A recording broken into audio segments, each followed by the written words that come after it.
Bismillahirrahmanirrahim. Assalamualaikum warahmatullahi wabarakatuh. Innal hamdalillah nahmaduhu wa nasta'inuhu wa nastaghfiruh wa na'udzu billahi min syururi anfusina wa min sayyiati a'malina may yahdihillahu fala mudhillalah wa may yudlilhu fala hadiyalah. Asyhadu an la ilaha illallah wahdahu la syarikalah wa asyhadu anna Muhammadan abduhu wa rasuluh sallallahu alaihi wasallam la nabiyya ba'dah. An Ubadah bin Samiti radhiyallahu ta'ala anhu qala Rasulullah sallallahu alaihi wasallam idmanu li sittan min anfusikum adman lakumul jannah usduku idza haddastum wa addu idza tumintum wa aufu idza wa'adtum wa ahfazu furujakum wa guddu absarakum wa kuffu aydiyakum. Kaum muslimin yang dirahmati oleh Allah Subhanahu wa taala, puji syukur kehadirat Allah tabaraka wa taala. Kemudian selawat berserta salam kita hadiahkan buat Nabi kita tercinta Muhammad sallallahu alaihi wasallam. Dari seorang sahabat yang mulia, Ubadah bin Samit, semoga Allah taala meridainya, beliau berkata, Rasulullah sallallahu alaihi wasallam bersabda, "Idmanu, jaminkan oleh kalian untukku sittan min anfusikum, jaminkan oleh kalian untukku atau kepadaku 6 perkara dari diri kalian." Ya, kemudian kalau kalian bisa menjamin 6 perkara ini untukku, kata Rasulullah SAW, atman lakumul jannah, maka aku jamin kalian semua akan masuk ke dalam surga. Yang pertama, usduku idza haddastum, jujurlah kalian apabila kalian berbicara. Yang kedua, wa'addu idza tumintum, dan tunaikanlah apabila kalian diamanahi sesuatu. Wa'aufu idza wa'adtum, dan tepatilah kalau kalian berjanji. Kemudian kata Rasulullah SAW, wa guddu absarakum, tundukkanlah mata kalian, pandangan kalian. Kemudian kata Rasulullah SAW, wa kuffu aydiyakum, dan tahanlah mata kalian dan tahanlah tangan kalian dari melakukan hal-hal yang diharamkan oleh Allah tabaraka wa taala. Kaum muslimin yang dirahmati oleh Allah Subhanahu wa taala, sesungguhnya masuk surga dan terjauh dari api neraka merupakan cita-cita yang tertinggi bagi seorang muslim dalam kehidupan di dunia ini. Tidak ada cita-cita muslim yang lebih tinggi daripada cita-cita ini, yaitu masuk surga dan terjauh dari neraka. Sebagaimana Allah Subhanahu wa taala menjelaskan kepada kita di dalam kitabnya yang mulia Al-Qur'anul Karim, kullu nafsin za'iqatul maut wa innama tuwaffawna ujurakum yaumal qiyamah faman zuhziha 'anil nar wa udkhilal jannata faqad faza. Setiap orang akan merasakan kematian, dan sesungguhnya kalian akan disempurnakan pahala-pahala kalian pada hari kiamat. Maka barang siapa yang dijauhkan dari neraka dan dimasukkan ke dalam surga, maka sesungguhnya dia telah mendapatkan keuntungan yang besar. Dari Abi Salih, dari beberapa orang sahabat Rasulullah SAW, bahwasanya Rasulullah SAW pernah bertanya kepada salah seorang sahabat. Kata Rasulullah SAW, "Ma taqulu fi salatika?" Apa yang engkau ucapkan dalam salatmu? Maka sahabat tersebut mengatakan, "Atasyahadu," saya bertasyahud, mengucapkan tasyahud. "Tsumma aqulu," kemudian saya mengatakan, "Allahumma inni as'alukal jannah wa a'udzubika minan nar." Kemudian saya mengucapkan, "Ya Allah, sesungguhnya aku memohon surga kepada Engkau dan aku berlindung kepada Engkau dari azab dan siksa api neraka." Kemudian sahabat tersebut mengucapkan, "Ama inni la uhsinu dandanataka wala dandanata Muaz." Kata beliau, saya tidak biasa mengucapkan doa yang panjang sebagaimana yang engkau ucapkan wahai Rasulullah dalam salatmu, dan sebagaimana yang biasa diucapkan oleh Muaz bin Jabal. Kemudian Rasulullah SAW mengomentari ucapan sahabat tersebut, haulaha nudandid, bahwa kita semua bermohon kepada Allah Subhanahu wa taala dengan permohonan yang sama, yaitu agar kita semua dimasukkan oleh Allah Subhanahu wa taala ke surga dan dijauhkan oleh Allah Subhanahu wa taala dari neraka, dari siksa, dari azab yang terdapat di dalamnya. Sehingga kita dianjurkan untuk senantiasa melazimkan diri kita agar mengucapkan doa yang sangat singkat namun kandungannya sangat luar biasa, yaitu Allahumma inni as'alukal jannah wa a'udzubika minan nar. Ya Allah, sesungguhnya aku mohon surga kepada Engkau dan aku memohon kepada Engkau agar aku terjaga, terlindungi dan dijauhkan dari api neraka. Kemudian Rasulullah SAW menunjukkan ya perbuatan-perbuatan, perkara-perkara yang kalau kita lakukan dalam kehidupan kita ini dan kita senantiasa melazimkan, membiasakan diri kita, bahkan mengharuskan diri kita untuk melakukan perkara-perkara tersebut, maka jaminannya adalah surga. Jaminannya adalah surga. Apa perkara-perkara tersebut? Yang pertama kata Rasulullah SAW, usduku idza haddatstum.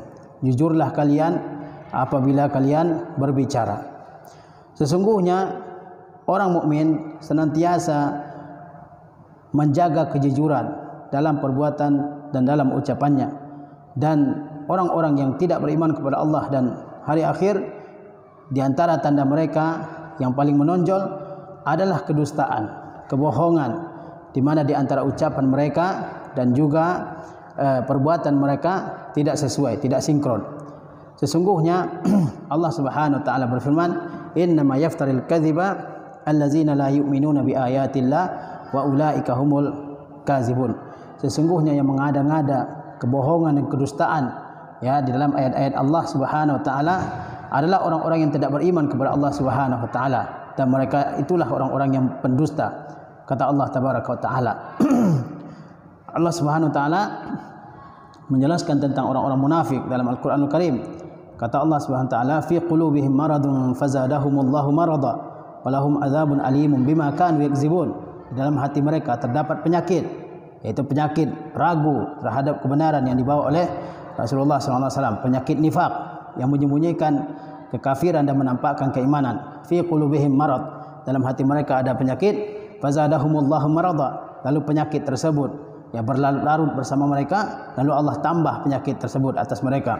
Fazadahumullahu marada walahum azabun alimun bima kanu yakzibun, dan mereka akan merasakan siksa yang pedih karena kedustaan dan kebohongan yang mereka lakukan.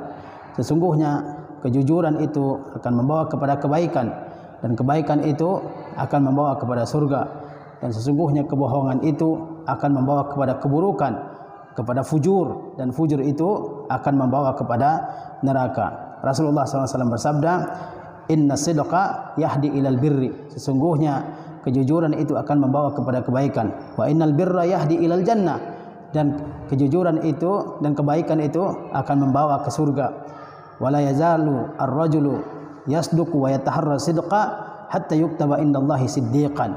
Seseorang yang berupaya sekuat tenaganya untuk jujur dan dia senantiasa melazimkan dirinya agar senantiasa jujur, orang tersebut akan ditulis sebagai orang yang siddiqan, orang yang benar-benar jujur di sisi Allah Subhanahu wa taala.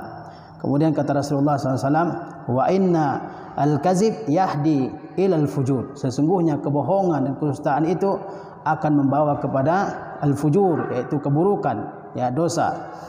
Kemudian wa innal fujura yahdi ilan nar. Dan sesungguhnya yang namanya dosa itu akan membawa dan menyeret seseorang ke dalam api neraka. Wala yazalur rajulu yakzib wa yataharral kazib hatta yuktaba indallahi kazzaban. Seseorang yang berdusta dan ya membiasakan dirinya berdusta, maka dia akan ditulis sebagai pendusta di sisi Allah tabaraka wa taala.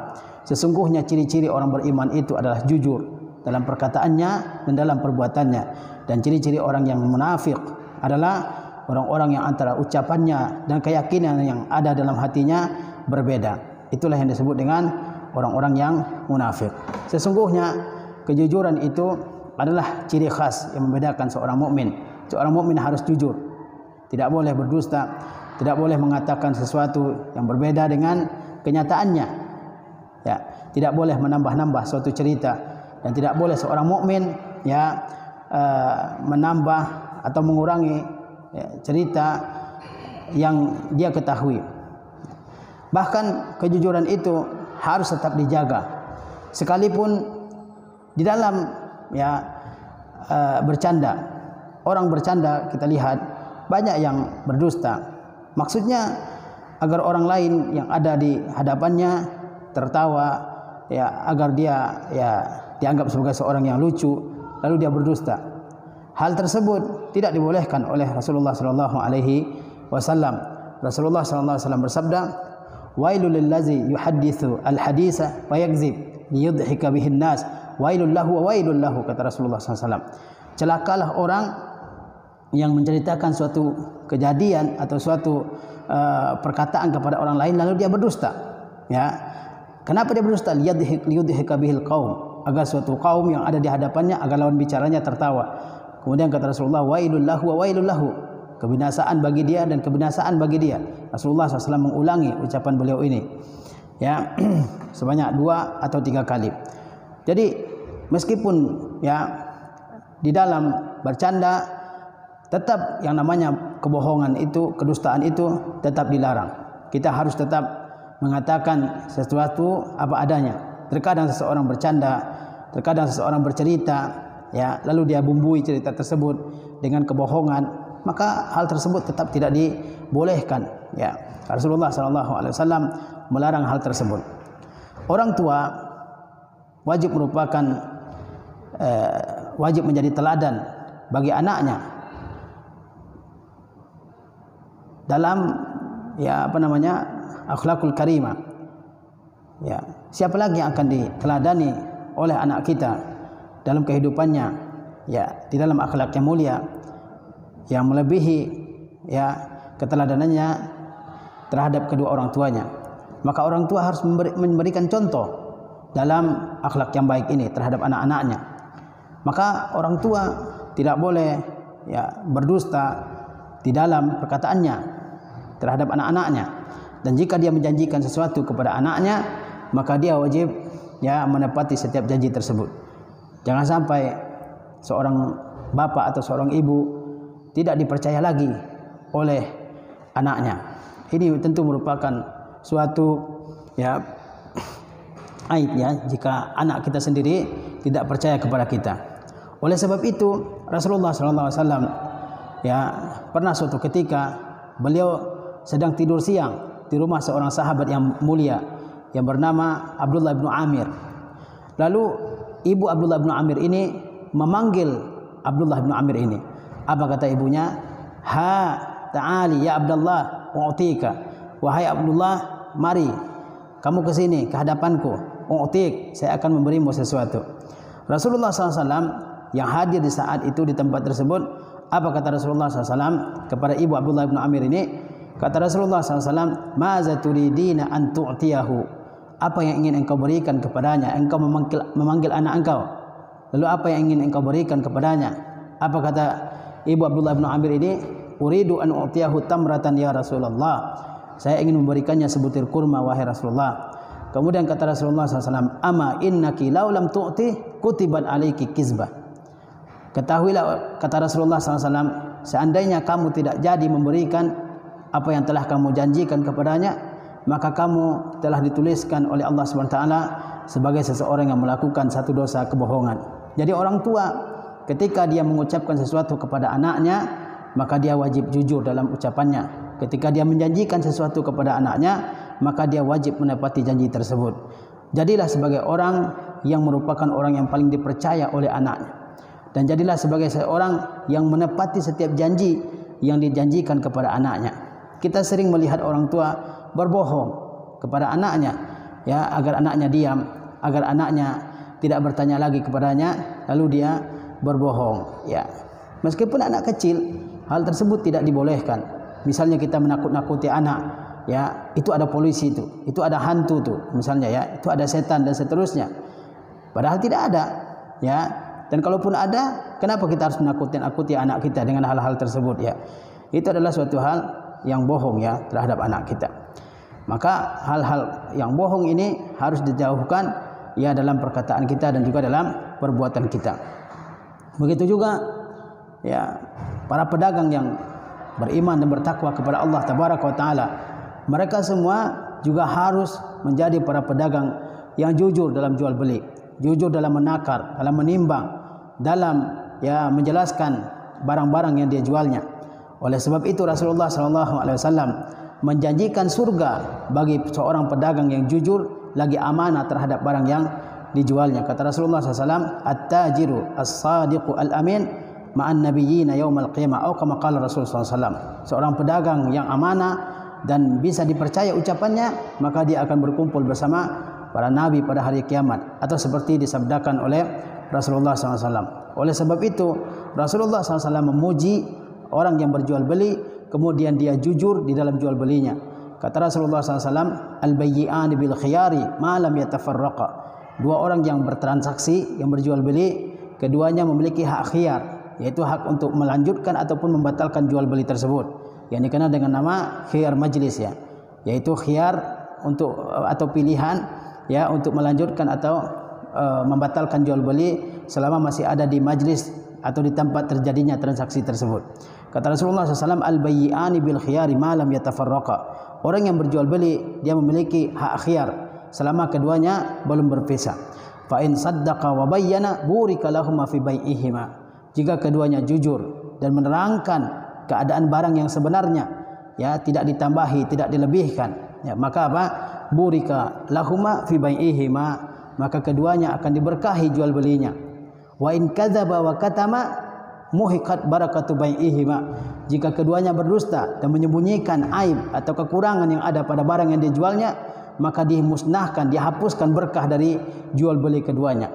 Ya, kita lihat para pedagang muslim hari ini banyak yang tidak jujur dalam menakar, dalam menimbang, ya kan? Kita beli sekilo, ternyata ketika ditimbang lagi kurang dari sekilo. Ada pedagang-pedagang muslim yang mengoplos barang, ya kan? Minyak yang asli dioplos dengan yang tidak asli, ya kan? Begitu juga yang tidak menjelaskan kekurangan-kekurangan dari barang yang dia jual, barang yang jelek dia katakan bagus, atau misalnya menggelapkan timbangan padahal Allah Subhanahu wa taala sudah melarang hal tersebut, ya kan? Kata Allah Subhanahu wa taala, wailul lil mutaffifin, celakalah orang-orang yang curang dalam menakar dan menimbang, ya. Allazina idza qtalu 'alan nasi yastawfun wa idza kaluhum aw wazanuhum yukhsirun. Orang-orang yang kalau meminta membeli dari seseorang, dia meminta supaya timbangannya dilebihkan. Wa idza kaluhum aw wazanuhum yukhsirun, dan kalau mereka menimbang atau mereka menakar, mereka mencurangi orang lain, ya. Ini yang terjadi dalam kehidupan kita pada hari ini, para pedagang yang tidak jujur, ya. Padahal kejujuran itu adalah, ya, modal utama dalam kehidupan kita ini agar kita sukses di dalam kehidupan kita bermasyarakat, dalam kehidupan kita beragama, ya. Orang yang jujur pasti diberkahi jual belinya oleh Allah Subhanahu wa taala. Sementara orang yang dusta, maka, ya, segala yang dia lakukan akan membawa kepada kerugian dan kehancuran. Begitu juga, ya, para siswa di sekolah, ya, dia harus bersikap jujur apa adanya, jangan mencari-cari alasan, ya, yang alasan tersebut tidak masuk akal misalnya, ya. Begitu juga para guru, dia harus berlaku jujur, harus tepat waktu, ya, jangan misalnya, ya, tidak disiplin dengan waktunya. Begitu juga kalau mengatakan sesuatu kepada muridnya, dia harus, ya, berkata dengan perkataan-perkataan yang jujur, jangan berdusta, jangan berbohong, jangan menambah-nambah ucapan dari yang sebenarnya. Begitu juga para ulama, orang yang dikatakan sebagai du'atul Islam, dai-dai dalam agama Islam, mereka harus berlaku jujur di dalam kehidupan mereka. Tidak boleh, ya, misalnya menafsirkan ayat Al-Quran atau hadis Rasulullah SAW semaunya. Tidak boleh membawakan ayat Al-Quran atau hadis Rasulullah SAW agar sesuai dengan mailnya, dengan kecenderungannya, padahal kecenderungan tersebut, ya, berlawanan dengan ayat-ayat Al-Quranul Karim atau sunnah Rasulullah SAW. Tidak boleh memotong-motong ucapan seseorang agar ucapannya terkesan sesuai dengan apa yang kita yakini, dan seterusnya. Banyak, ya, kebohongan-kebohongan yang kita lihat dalam kehidupan kita ini, ya, dan semuanya adalah tercela dan semuanya adalah terhina dalam agama kita yang mulia ini. Kita sebagai seorang muslim harus, ya, menampakkan dan menonjolkan akhlak-akhlak yang mulia ini, termasuk sifat yang jujur. Jangan sampai, ya, orang yang non muslim lebih menerapkan akhlak-akhlak yang mulia ini daripada kita sebagai seorang muslim, ya. Kita lihat jual belinya orang-orang non muslim misalnya di negara-negara yang tidak beragama Islam, mereka jual beli dengan jujur. Bahkan orang muslim sendiri terpesona dengan kejujurannya orang yang di luar agama Islam. Saya pernah mendengar cerita ada seorang intelektual dari Mesir yang diutus mengajar ke negeri Jepang. Ketika sampai di Jepang, dia masuk ke sebuah toko untuk membeli sebuah kemeja. Setelah dia bawa ke tempat pembayaran kemeja tersebut, lalu karyawan toko tersebut mengatakan, "Tuan, kemeja yang Tuan beli ini ada kekurangannya, yaitu ada bekas minyak ya di kemeja ini. Kalau Tuan mau silahkan beli dan kami berikan harga yang lebih murah, atau kami ganti dengan kemeja yang lain." Orang muslim ini yang dia diajarkan agar jujur dalam setiap perkataannya oleh keluarganya, oleh sekolahnya, ya, oleh masyarakatnya, dia terpesona, terkesima dengan akhlaknya orang yang tidak beragama Islam. Nah, apalagi kalau akhlak tersebut diterapkan oleh kita di dalam agama kita ini, yang agama kita telah mengajarkan kepada kita agar senantiasa ya berakhlak dengan akhlak yang jujur ini.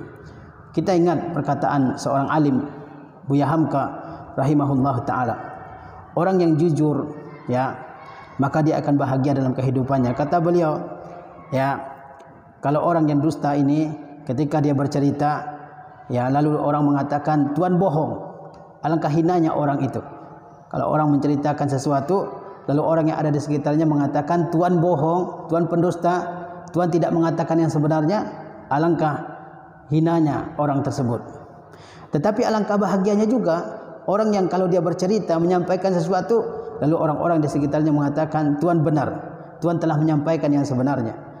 Alangkah mulianya orang muslim tersebut. Maka jadilah kita sebagai pribadi-pribadi yang senantiasa menjaga kejujuran dalam setiap perkataan dan perbuatan kita. Semoga Allah Subhanahu wa taala senantiasa menjadikan kita sebagai pribadi-pribadi yang berusaha untuk lebih baik, berusaha untuk lebih ya menjaga setiap ucapan dan perbuatan kita agar sesuai dengan apa yang diridai oleh Allah Subhanahu wa taala dan oleh agama kita, agama Islam ini. Wassallallahu ala nabiyina Muhammad wa ala alihi washabihi wasallam. Wassalamualaikum warahmatullahi wabarakatuh. Alhamdulillah